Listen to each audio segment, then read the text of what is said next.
Como eu falei, ó, primeiro módulo começando hoje, a gente vai abordar ali fundamentos da programação, tá?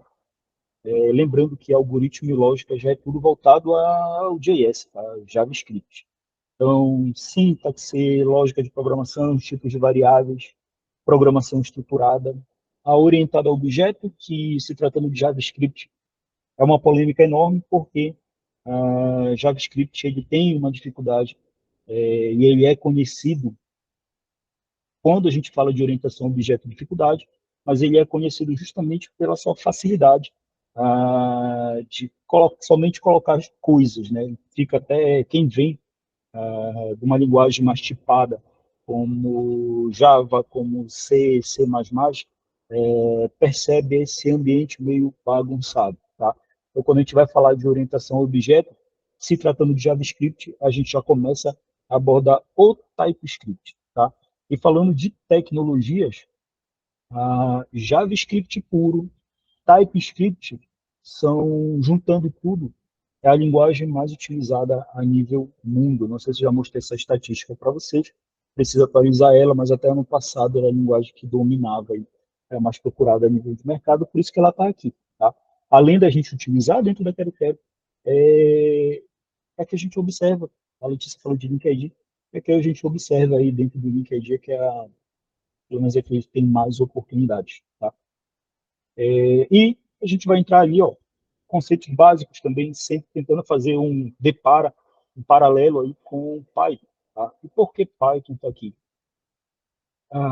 Ainda semana passada eu tive ali num evento da Oracle, onde eu fiz exatamente essa pergunta. A Oracle, ela é conhecida lá em 2007 por ter adquirido o Java.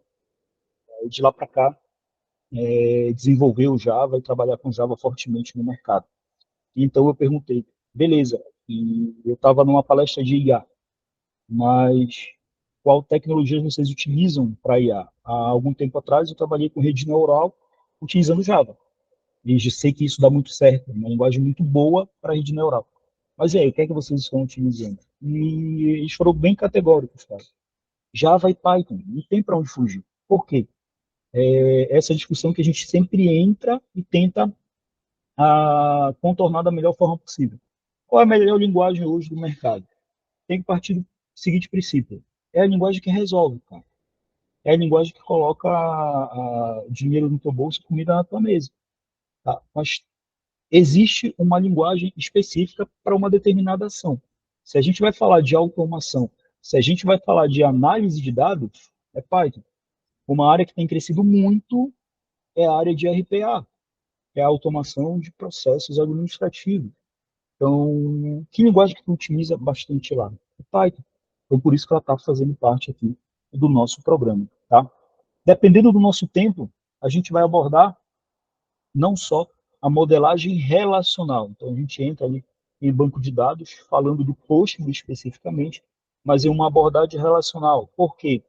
Muito se fala, já que a gente falou de análise de dados, muito se fala de Big Data.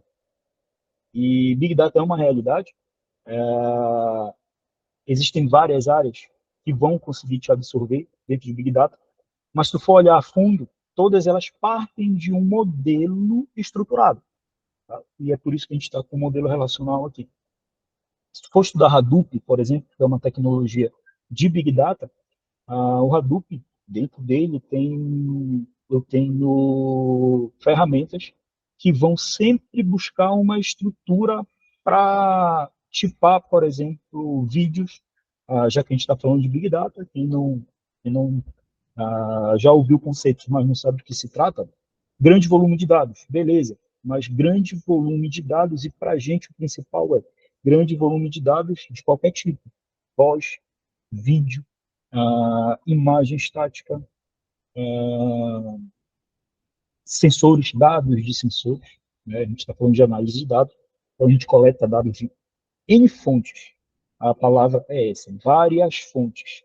E esses dados eles têm que ser convertidos e armazenados de alguma forma. Isso é o Big Data, tá? Tudo parte daqui. Por isso que a gente vai inicialmente trabalhar com modelo relacional. Bom, olha o que eu falei para vocês. O Python ele vai estar ali no paralelo.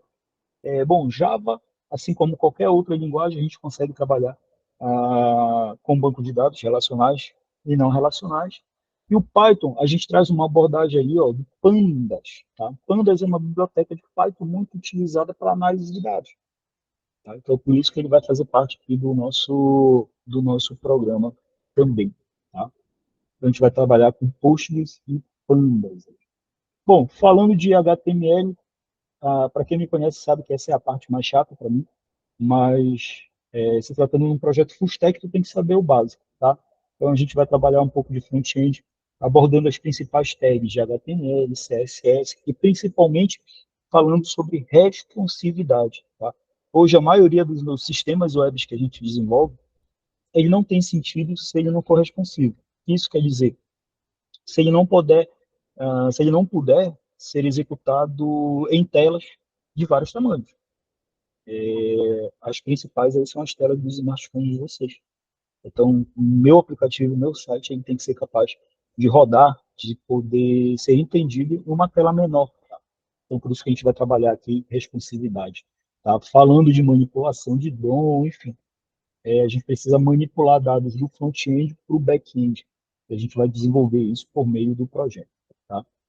Frameworks como a gente vai falar de Nest.js, que é um framework utilizado para desenvolvimento back-end. A gente vai falar de TypeORM, que é uma biblioteca utilizada para tratamento de dados, para comunicação de dados, né, com o banco de dados da aplicação, com o banco de dados. Tá? A gente vai falar de FastAPI. FastAPI é uma biblioteca, é um framework de Python, tá? Muito utilizado para trabalhar o que a gente vai chamar de rotas. Logo, logo vocês vão ficar muito afim e, como é que eu posso falar, íntimo desses conceitos e termos. Fica tranquilo, tá? Ó, a gente precisa falar de um sistema chamado Git, tá? O Git, ele surge ali rapidamente a história do Git, tá? A gente vai pegar ali, desculpa as datas aí, tá? Eu tenho que alterar essas datas. Mas isso aí tudo em 3 meses, tá? Então, o Git ele surge ali em meados de 2005.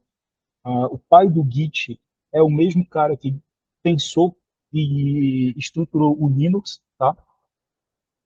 E ele estava em um projeto ali, ele precisava versionalizar o projeto dele e comunicar também. E um grande problema que a gente ainda tem hoje, tá? Mesmo tendo o Git, é a comunicação entre equipes e dentro da nossa equipe mesmo, dentro da equipe de desenvolvimento. Então, ele pensou, putz, qual a melhor forma de eu fazer isso? Ele desenvolveu o Git, e a partir do Git eu tenho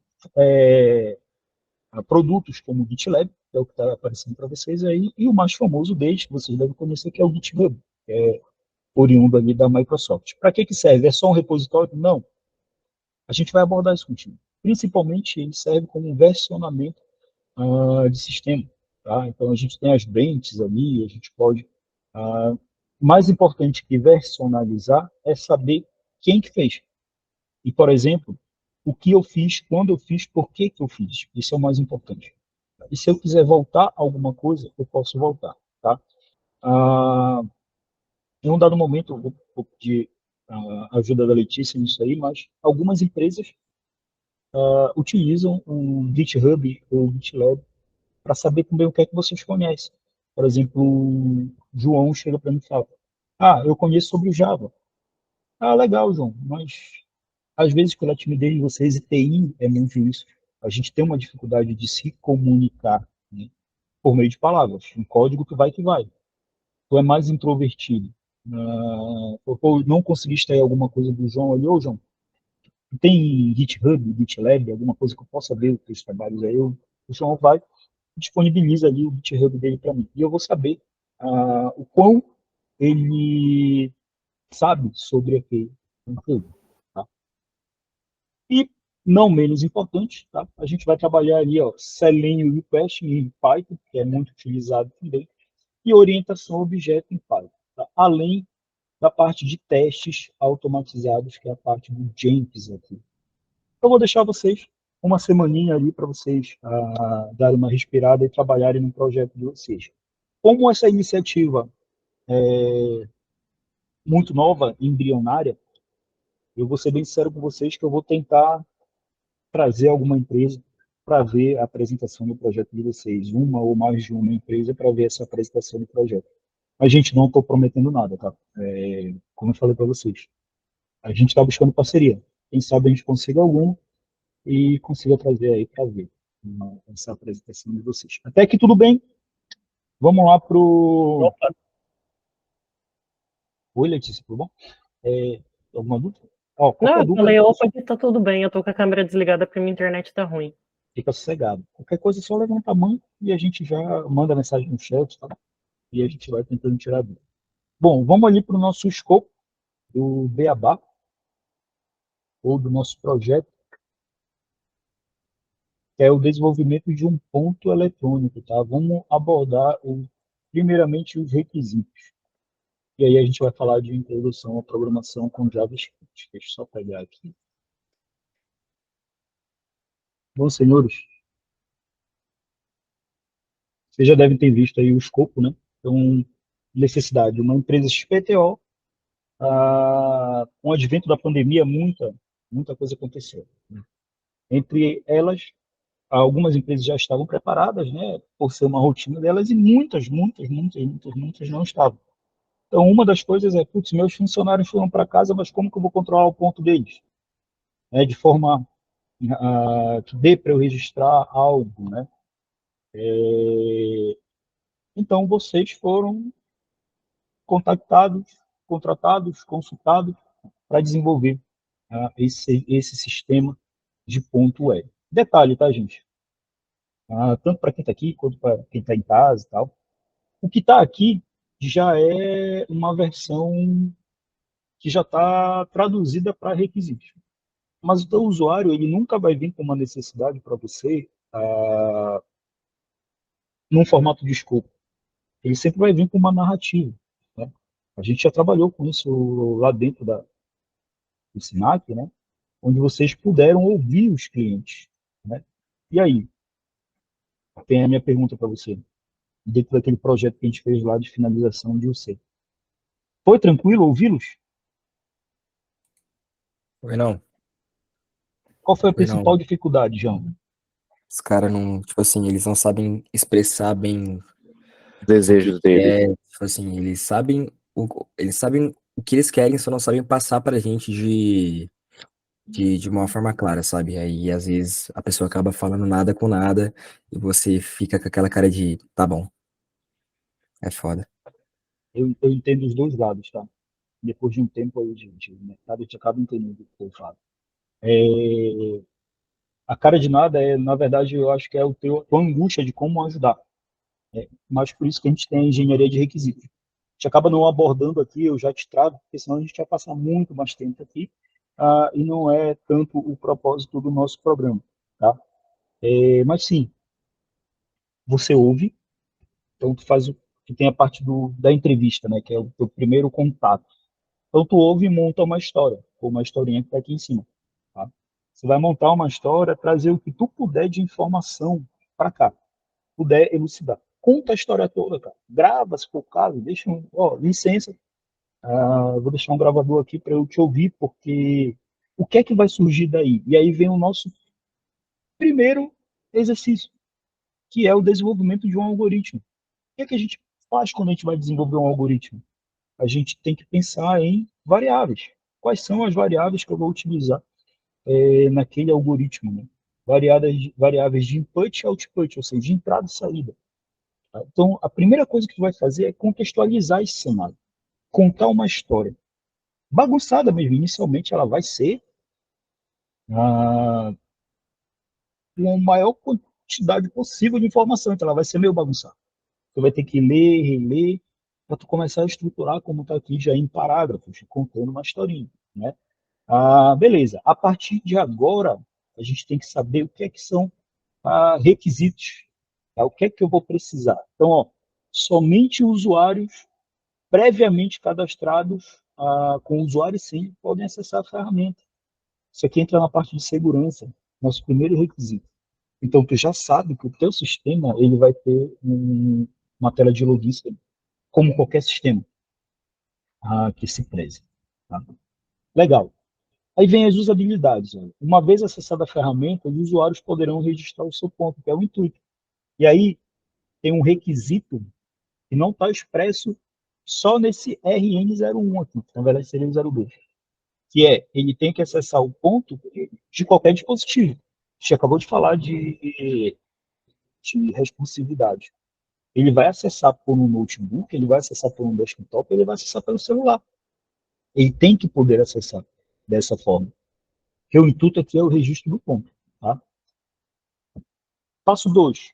Cada registro de ponto, ele pode ser alterado, excluído ou reincluído sempre que necessário pelo usuário.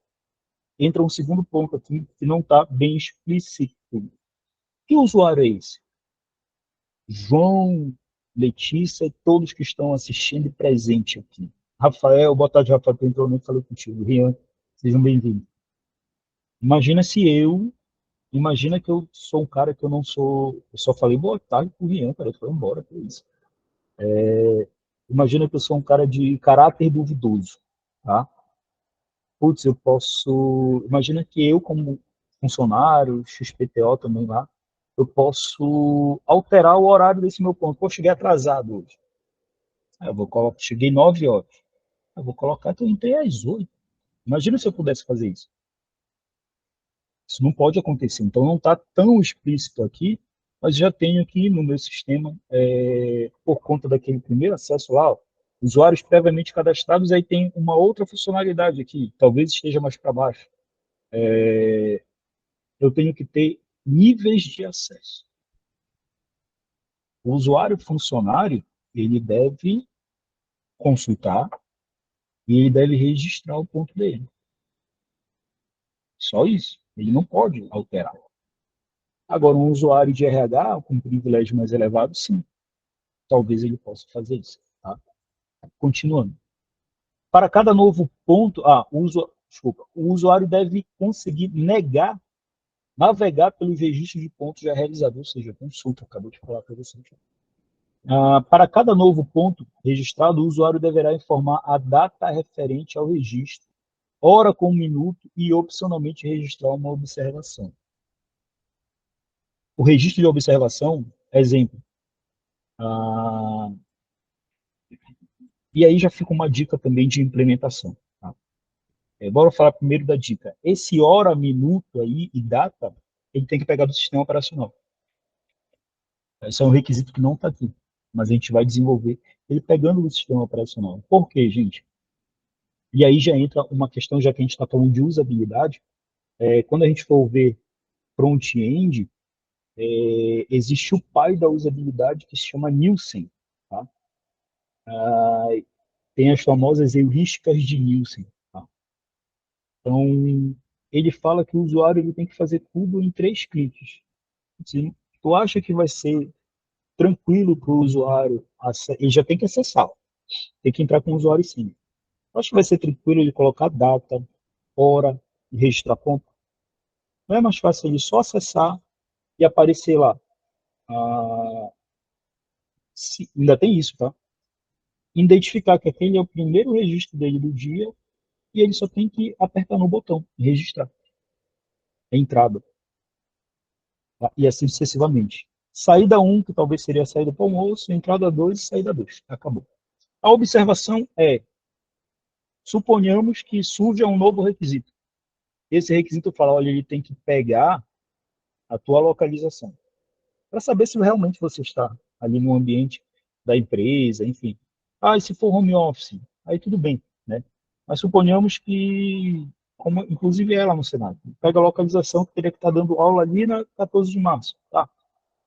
Se tu não está lá, mas está trabalhando naquele dia, tu coloca a observação, trabalho externo, trabalho assim, sabe? Coloca o motivo por que você não está no local que você deveria estar. Por isso que tem ali, ó, opcionalmente registrar uma observação.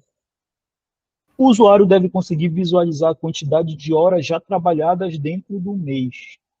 Tá? E aí, para a gente saber se ele tem banco, tá? Isso aí é muito importante dentro de um sistema como esse, tá, gente? Gestão de configurações. Um gerente de RH deve conseguir bloquear o acesso à ferramenta de qualquer usuário a qualquer momento. Ó, isso aqui é o nível de acesso que a gente acabou de falar, já lá de cima, tá?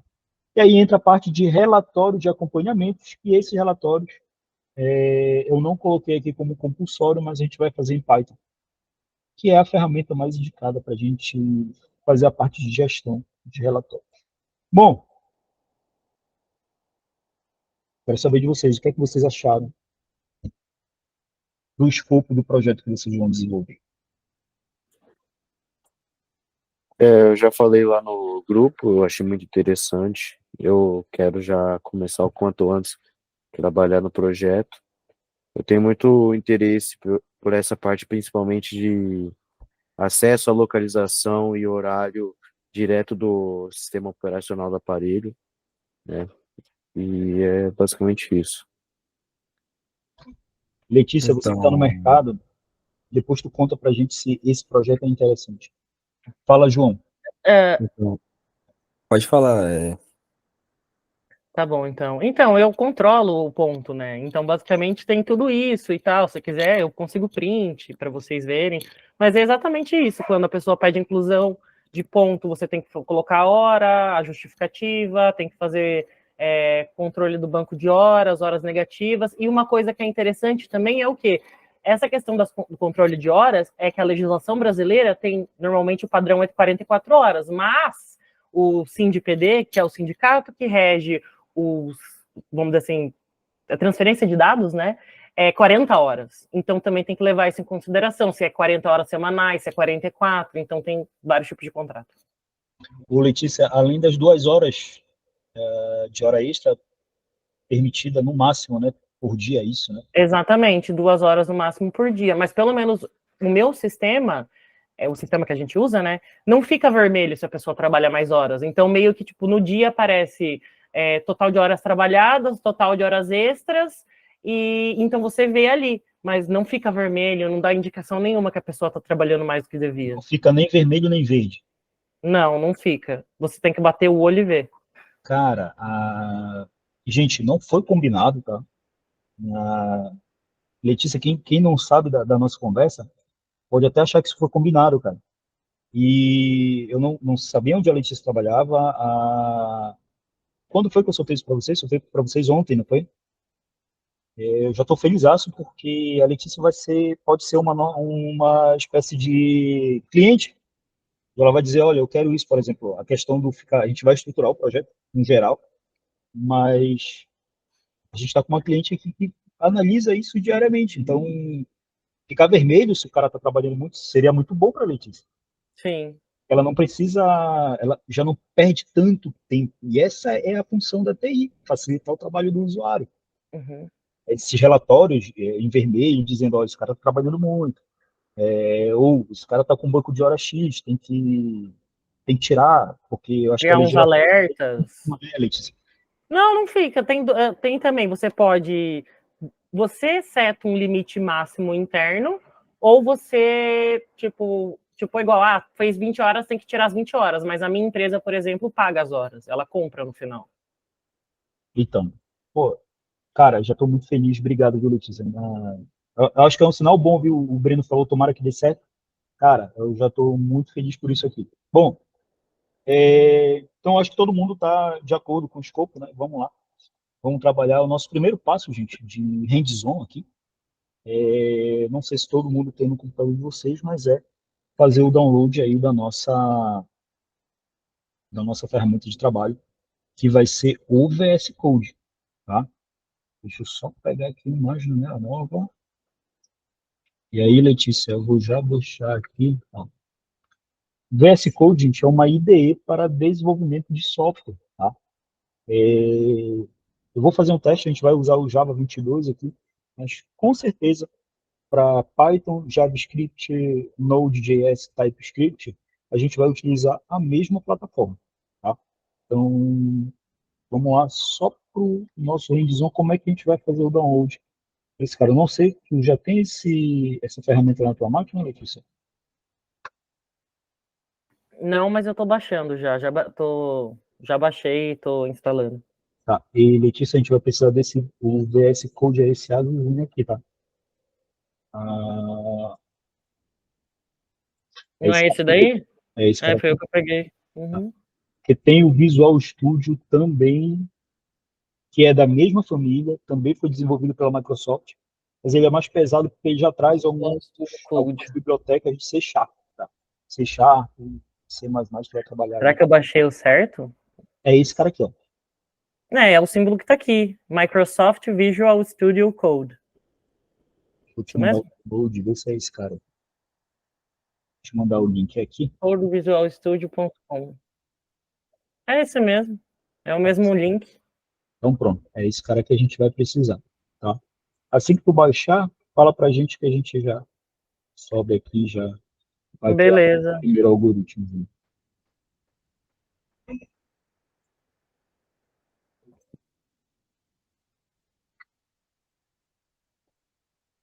E a RD que tá de férias ainda, cara?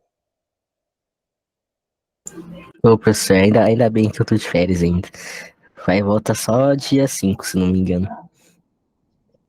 Legal. Pronto, baixou. Legal.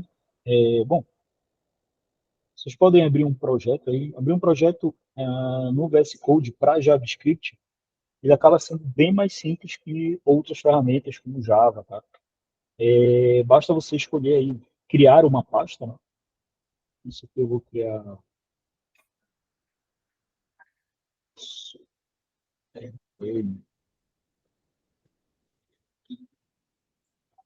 dentro dessa pasta, eu vou criar ali uma produção à programação, mas depois eu organizo isso. Tá? Se tratando de JavaScript, vamos lá numa historinha rápida, tá? A JavaScript ele foi desenvolvido para front-end, especificamente, tá? Para trazer dinamismo, para trazer dinamicidade às páginas meramente estáticas que naquela época eram utilizadas. Década de 90 e final da década de 90. Então surge o JavaScript para quê? Como linguagem interpretada, ou seja, de uma forma rápida, depois eu compartilho o material com vocês, por favor, me lembrem, ela vai interpretar o que está rodando no nosso browser, tá? Tem um motor, tem um cara que executa essa linguagem aí no browser de vocês. Então esse motor, esse browser, ele consegue interpretar, ele consegue ler, ele consegue entender JavaScript. Inclusive, a nível de observação, mas uma observação até importante, JavaScript ele é tido como a linguagem padrão da web. Tá? Isso aí o Google chancelou lá atrás e a gente vem utilizando. Quem rege isso? O ECMA, ECMA, depois dá uma estudada no ECMA. Tá? O ECMA rege esse padrão de tecnologia utilizado na web. Tá? Então, ele nasce com esse propósito. Porém, hoje, a gente utiliza JavaScript para muita coisa, além quando o assunto é web. Tá? Então a gente está utilizando ele sim para back-end e utiliza ele para front-end também. Os nossos exemplos de agora, a gente vai utilizar, por exemplo, o Node. Já vou pedir para tu instalar o Node aí, para a gente conseguir executar esse cara no teu browser, por exemplo, ou simplesmente aqui no terminal. Tá? Ou vamos tentar executar, porque eu não queria falar muito de HTML para vocês hoje, e sim Eu tenho usar uma mais. pequena dúvida. Pode falar. Basicamente, eu estava entrevistando um candidato para um desenvolvedor e ele falou que JavaScript não existe mais, que é TypeScript. Que legal, hein? Quando foi essa tua entrevista? Então, faz uns 4 meses e era um libanês. Então, tipo, não sei. Tem gente que fala que é, tem gente que fala que não é. Eu não entendo. Boa. Pergunta a dúvida da Letícia, ela é bem importante, tá? E Letícia, é por isso que a gente está aqui também. É dito tanta coisa na nossa área, cara, mas tanta coisa. Bom, mas se tu não quiser acreditar em mim, vai para a web. JavaScript é a base do TypeScript, como eu te falei. Eu ia até fazer essa observação. O TypeScript, por exemplo, ele não é reconhecido pela web como linguagem de programação, tá?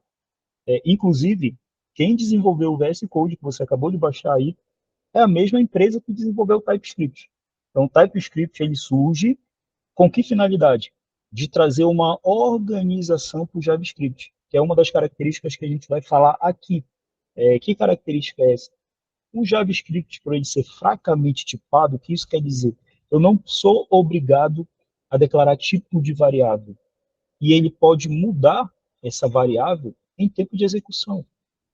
Isso é ruim. Por exemplo, se tratando de sistemas contábeis. A gente teve um problema enorme com contabilidade, porque quando falava de ponto flutuante, são casas decimais muito extensas, ele se perdia. Fala, pô, a gente tem que tipar isso aí. Mas e aí? A solução é voltar para o Java, que não é ruim, tá? Mas a gente já tinha todo um ecossistema desenvolvido em JavaScript. Ou ir para o TypeScript.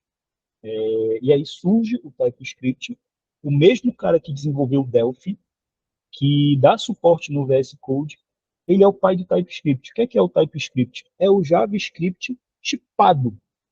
Então, para você declarar uma variável no TypeScript, tu tem que dizer que tipo de variável é aquele elemento ali na tela. Então, o JavaScript ele existe sim. Agora, e é o que eu falo para todo mundo, não seja xiita. Porra, acabou o JavaScript.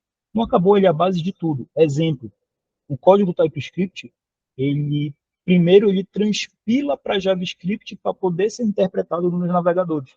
Então, se eu te disser que o JavaScript não existe, não que eu estou mentindo, mas talvez as coisas não estejam bem alinhadas, entendeu? Mas sim, JavaScript é a base de tudo, Letícia. Aí eu vou falar de alguns frameworks aqui para você. Node.js, vamos lá. O Node.js que a gente vai trabalhar aqui é o que permite o JavaScript descer. Quando eu falo descer, eu estou falando que ele sai ali dentro da API existem os protocolos de comunicação, que a gente não vai se aprofundar aqui. Então a gente tem a pilha do protocolo TCP/IP. Lá em cima, que é onde o JavaScript roda, que é a quarta camada, está o protocolo HTTP. O browser roda ali na camada de aplicação. Então ele anteriormente ele rodava só ali. Ó. O Node faz com que ele faça o quê? Ó? Eu consigo descer com ele, ou seja, fazer com que ele navegue na rede e vá rodar lá no lado do servidor, do server-side, que a gente chama. Tá? Então, o Node é um framework, uma biblioteca, isso é uma discussão, depois a gente pode falar um pouco aqui, mas como eu costumo dizer, né, que eu não sou xiita, eu acabo não levantando essas bandeiras. Tá? Porque o que é hoje, amanhã não é mais.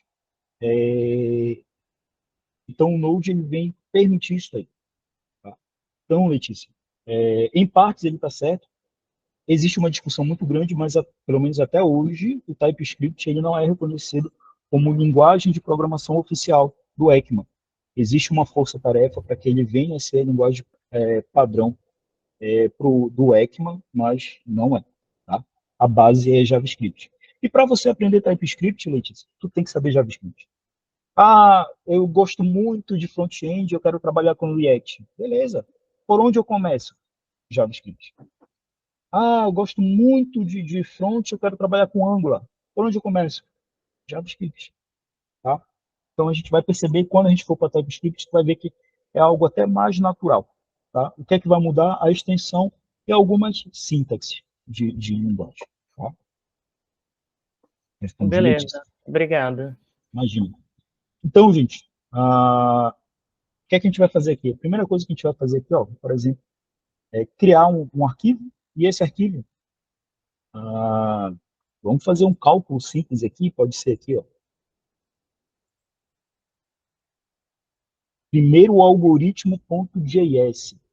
E, bom, se tratando de JavaScript, se eu baixar é uma linguagem, por ela ser uma linguagem interpretada e tal, ela já vem não precisa de tantas bibliotecas, ela já vem nativa ali no VS Code, tá? Não precisa instalar essa linguagem por fora. Diferente, por exemplo, quando a gente for trabalhar com Java, com Python, por exemplo, se eu vou conseguir usar o Python aqui, mas eu só consigo usar o Python aqui se eu tiver o Python já instalado. Se eu já tiver ido lá na página que mantém o Python, já ter instalado o Python ali.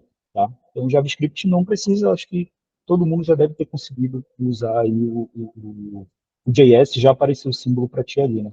Deixa eu só colocar a lupa, que eu vi que está pequeno aqui. Gente, para a gente não estender muito, eu vou manter o nosso acordo de 1 hora, tá? Eu falei muito, eu espero que todo mundo tenha entendido. Se vocês quiserem tirar dúvida, tira. Mas a gente não vai se estender muito hoje, tá? A gente vai dar os nossos primeiros passos aqui em JavaScript e amanhã a gente continua com as nossas tarefas. Me perdi aqui. O que está aparecendo para vocês? Beleza. Tá. Bom, todo mundo conseguiu criar aí nosso primeiro arquivozinho aqui. Vamos lá. Os primeiros passos aqui, gente. Comandos muito utilizados são comandos, por exemplo, para declaração de variáveis. E aí, Letícia, entra mais uma atualização, digamos assim. Está todo mundo vendo o var ali, né? Ok? Tá, beleza. Que ele acabou dando zoom em tudo para mim, eu fiquei meio perdido. Bom, antigamente, a gente utilizava a primeira coisa, declaração de variáveis. Né? Eu vou colocar aqui um problema para a gente seguir o problema e não ficar aqui imaginando coisas e como assim, ter para onde ir. Né? Então, vou usar aqui o nosso comentário. E aí é tanta linguagem de programação que eu esqueci como é que faz o comentário em JavaScript. Quem aqui me É o lembra? barra, né? É barra Barra, obrigado. E se eu quiser o comentário mais de uma linha, é esse aqui. Beleza, obrigado, hein? Boa orelha. Aí, Letícia, ainda mais. Valeu, João. Eu ia colocar o jogo da velha, mas é empate. Valeu. Então, problema aqui, com base em duas avaliações. Considere média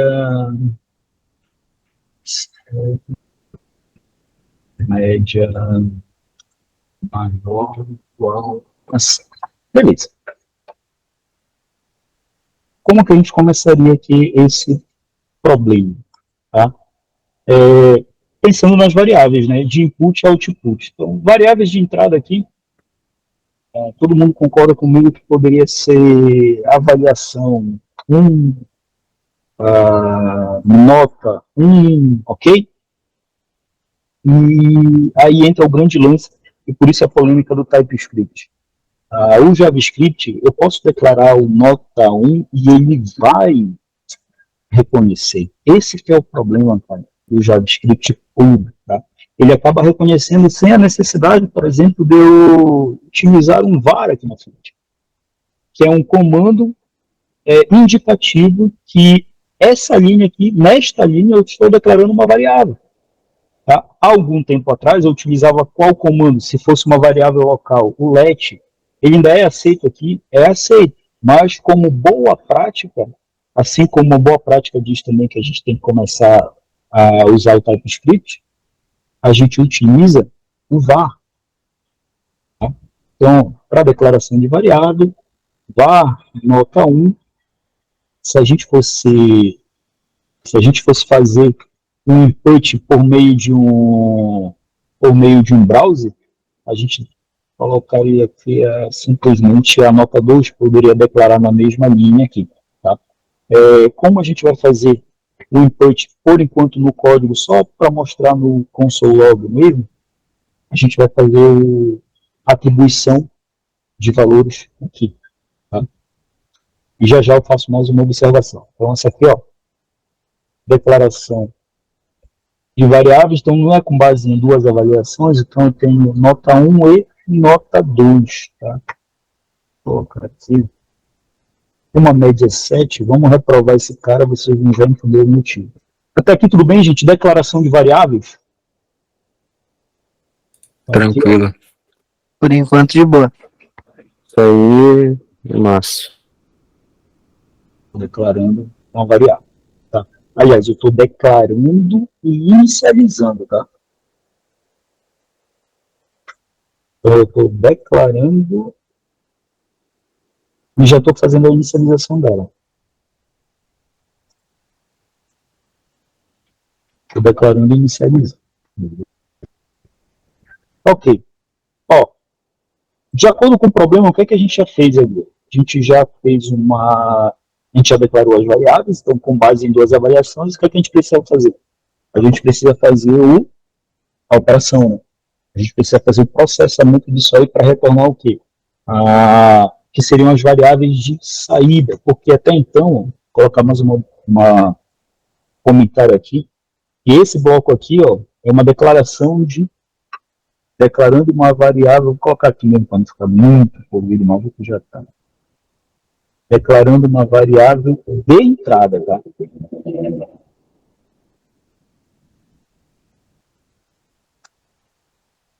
Uma variável de entrada. Até aqui tudo bem, gente?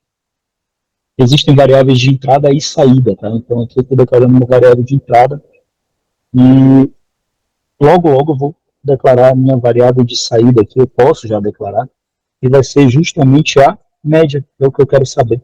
Tá? Eu posso simplesmente declarar a média. Tá?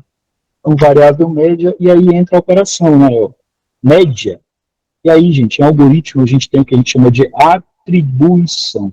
Tá? O símbolo de atribuição utilizado aqui no JavaScript é o nosso igual. Tá? Diferente da matemática, aqui ele não quer dizer de fato que o que vem após isso é igual a essa variável, tá? Mas sim que eu vou atribuir um valor a essa variável. Eu acabei que eu não falei do conceito de variável para vocês. Tá? Não sei se todo mundo está afim do conceito de variável. Todo mundo sabe o que é variável, gente? Eu acredito que sim. E, Letícia, então vê se tu concorda comigo. Uma variável, posso dizer que é ponto de memória. Tá? Um ponto na memória porque quando eu faço isso bem aqui, eu estou alocando um espaço na memória que vai receber um determinado valor. Esse valor, se fosse uma linguagem de programação fortemente tipada, eu ainda tem que definir o tipo do valor. E dizer que aquele valor, nesse caso aqui, é uma variável do tipo real. Né? Então, existem aí esses 3 tipos de dados. Seria isso, Letícia? Está no caminho do que você estudou? Você sabe o que seria?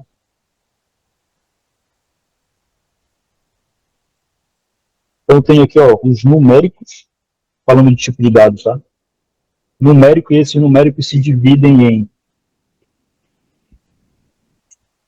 inteiros e reais. Os reais são os com casas decimais, tá, gente? Eu tenho os caracteres e os caracteres são os nossos textos, tá? E eu vou ter o que aqui também? Quem fala mais? Quem mais? O que é que tá faltando aí, gente? Ô, professor, Oi. será que não pode ter array também? Array não se encaixaria? Isso aí é bom, hein, cara? Putz, isso foi o Breno que falou? Isso. Porra, Breno, isso é maravilhoso, essa discussão, cara. Em tipo de dado, array não se encaixa, tá, cara? Mas o array, ele é um tipo de variável, olha só que legal. Por quê? Aqui eu estou declarando, eu estou dizendo que eu estou alocando um espaço na memória que vai receber valores desses tipos que eu coloquei aqui para ti. Quando eu declaro um array, eu estou declarando um espaço maior na minha memória. Esse espaço maior, ele tem índices e nesses índices eu vou armazenar esses valores. Então, o array é o que a gente chama de variáveis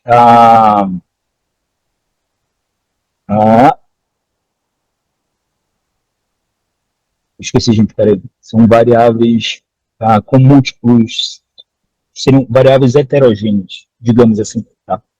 Eu vou lembrar do termo e vou falar. É uma variável que você declara que vai receber vários valores, tá? Do mesmo tipo, como boa prática. Tá? Por que eu falo do mesmo tipo como boa prática? Porque se eu disser para ti hoje, Breno, que um array ele vai somente receber variáveis, por exemplo, do tipo inteiro, aí tu sai daqui e vai estudar sobre Python e o cara lá no início do livro ele vai te dizer que quando tu for estudar um array, que no array eu posso declarar uma variável, eu posso armazenar no array uma variável inteira, uma variável do tipo caractere. Aí tu vai me xingar, obviamente. Né? Tu vai dizer, pô, o Alan disse para mim que não, é só do mesmo tipo. Tá? Então, Breno, não o tipo de dados, mas array é um tipo de variável. Tá? Uma variável que pode receber vários valores, tá? Como boa prática do mesmo tipo. Beleza? Até aqui tudo bem, gente? Você estava falando de média, e essa média vai receber o quê? Ela vai receber a operação. Né? Que operação é essa? Nota 1 mais nota 2. E aí entra também umas facilidades da IDE, tá, gente? O autocomplete é uma das grandes facilidades que a gente tem na utilização da IDE, mas principalmente IDE, como o VS Code que a gente está utilizando aqui, eles ajudam a gente mostrando erros, tá? Como, por exemplo, esse erro aqui, ó. O que é que eu estou dizendo aqui? Isso aqui é uma linearização de expressão, tá? Então, uma coisa também que eu não falei para vocês sobre variável. Toda vez que a gente declara uma variável, essa variável, como ela vai ser interpretada, compilada, enfim, ela vai ser processada por algum motor, seja um processador ou seja o teu browser. Nesse sentido, ela não pode ter caracteres especiais, como acento. Então, média sem acento. Recebe, né? Igual, é atribuição. O que é que vai ser atribuído a ela? Vai ser atribuído uma operação. Com os valores de nota 1, que é uma variável que eu defini lá em cima, e os valores de nota 2. E aí entra a facilidade da IDE. Por algum motivo eu esqueci de colocar o que espera-se de uma divisão. Eu tenho algo, se eu coloco uma divisão, subentende-se que essa operação inicial vai ser dividida por alguma coisa. Que coisa é essa? Então ele já colocou um erro ali para mim. Que é um ponto de atenção e falar, putz, cara, aí basta colocar o cursor aqui que ele vai me dizer mais ou menos assim, ó. Temos um problema aí. Então, esse também é uma das facilidades de eu utilizar uma IDE. Tá? Esse caso aqui, divisível por 2, tá? E, bom, mais da metade do meu algoritmo está pronto. Isso é um algoritmo simples, né? Ele só quer que eu calcule a média de um aluno. Tá? E eu não vou entrar hoje ainda em fluxo de controle de decisão, onde ele vai dizer se ele vai ser aprovado ou reprovado. Nesse caso aqui, ele só vai calcular a média. Tá? Bom, feito isso, eu preciso mostrar isso em algum lugar. Né? E onde que eu vou mostrar isso aí? Ó? Um dos comandos muito utilizados aqui, se tratando de JavaScript, é o nosso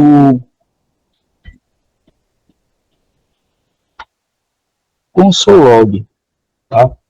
Console.log, gente, ele é um comando de output, mas ele não foi desenvolvido para eu estar mostrando os resultados das minhas operações, dos meus algoritmos para o meu usuário. Pelo contrário, ele é um comando muito utilizado para debug. Então, a gente vai inserir ele, a gente vai falar muito sobre ele aqui. Nós vamos utilizá-lo, mas para mapear, é o que eu costumo chamar de pegadas do João e Maria. Né? Eu quero mapear o meu código. Putz, deu um erro no meu código, mas esse erro está vindo da onde? Quando a gente for falar de front-end e back-end, a gente começa a mapear isso aí. Mapear por meio do quê? Por meio do nosso console.log. Tá? Então, e o console.log, como todo qualquer outro comando de output, eu posso colocar aqui, ó, console.log, ó. Aqui pode ser uma mensagem para o usuário, né? A média do aluno, O, B, espaçozinho, concatenador. O que é o concatenador? É um símbolo utilizado para juntar dois tipos de dados diferentes. Então aqui nós temos dados Uma string. Tá? Valeu, Breno. Uma string, uma frase, tá? E essa frase ela sempre vem entre aspas, tá? E eu vou juntar com o quê? Uma variável do tipo que não está declarada aqui, mas é uma variável do tipo real ou ainda float, que é diferente, tá? É diferente de double, mas também poderia ser uma variável do tipo double. Tudo isso aqui é ponto flutuante. Vai ser a nossa variável média. Tá? Como é que eu vou executar isso? Deixa eu tirar dessa tela aqui.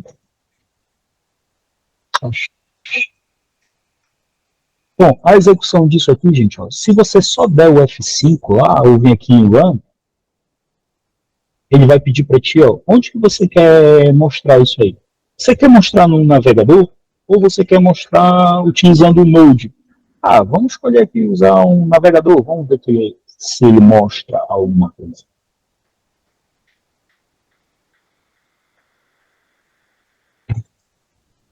Bora, cara, bora.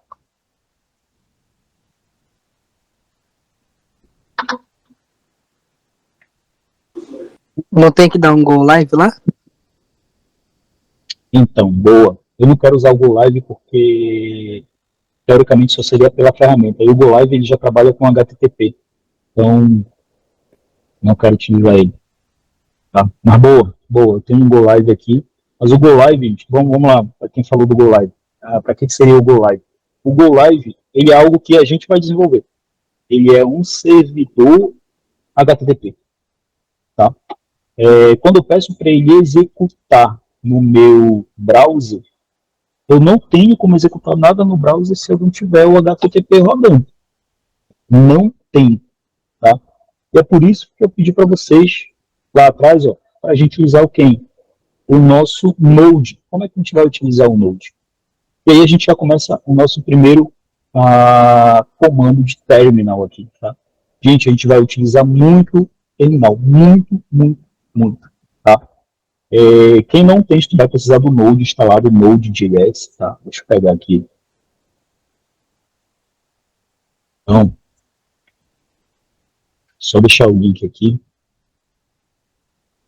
Para quem não tem, baixar aí, tá? Ó, essa página. Sempre utilizar essa versão LTS. Que bom que ele já traz na primeira página, tá?